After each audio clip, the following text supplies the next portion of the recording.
For this Task 1A lesson, we're going to look at the piano part of Rather Be.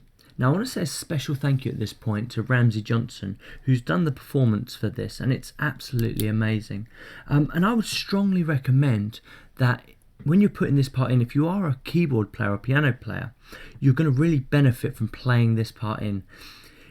When you listen to the track, it's got such a big live performance, and the spread across the stereo field is quite wide, and you need to take this into consideration because it's going to add a lot of depth and a lot of character to the actual performance. So there's my first recommendation. If you can play it in live, you definitely should. Now this part only happens through the chorus 1 and 2.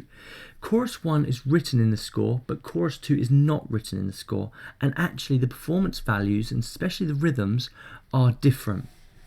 So when you come to inputting or performing the piano part for the chorus 2, I will include my screenshots just so you've got these as reference. If you want to follow along with the track, if you synchronize the track to your piece, remember you can always follow the grid, and actually as you hear the piano in the piece, just start inputting the rhythms for those pieces, and that's a good technique.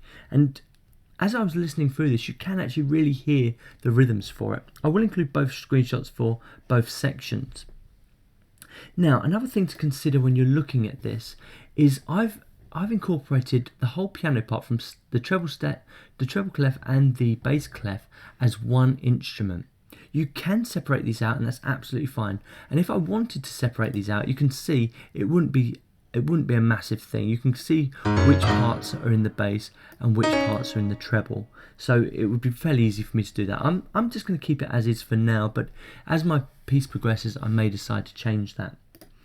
You're going to want to look out for octaves as well. So remember that middle C, which is this first line just here, is C3 on the keyboard, okay? So you need to make sure you get your octaves right, and knowing that the C on this second space on the bass clef is actually C2. So this actually goes below C2.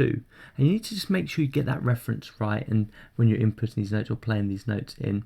And also remember the key. So make sure that you're in G sharp minor. The only natural notes, or the only white notes on a keyboard, are B and E. Everything else is a black note.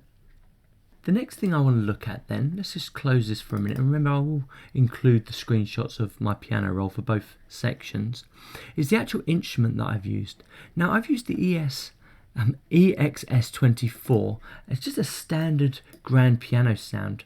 Now if we open up our libraries, we can come into here and we can click on the piano sounds, and we can follow it through until we find the appropriate one. The one here is just this grand piano, which is, I believe it's this one here, the Yamaha grand piano. So if you've got that, you can start there. Once again, I will screenshot this, so if you want to use my setup, that's absolutely fine as well. Another thing that I've done is this is quite high in the mix, so I've just left this here. I may have to bring that down a little bit, because as you can see from my output, it is taking it past 0 dB, which means I've got no headroom at the moment. The other thing I need to do is just make sure I add a little bit of reverb. So let's add that bus again with my reverb in, and just turn it up a little bit. And let's just have a listen to see what I've got so far. I'll just play the piano part on its own to start with, and then I'll play it with what I've currently got on my track, just to see what you think.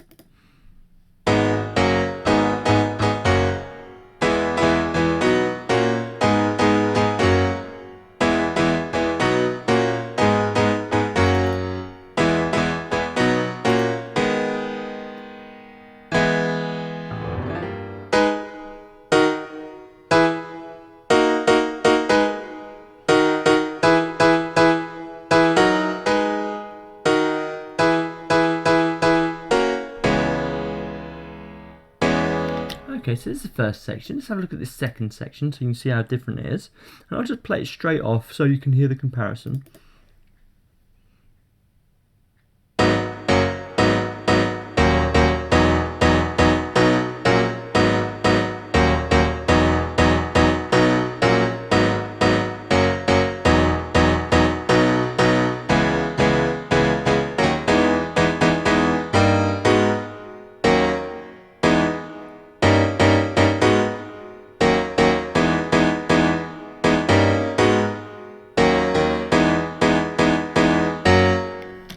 So let's just play it with the track just a little bit on this first section before I let you guys crack on and do your one. So let's just play it a bit from the pre-chorus.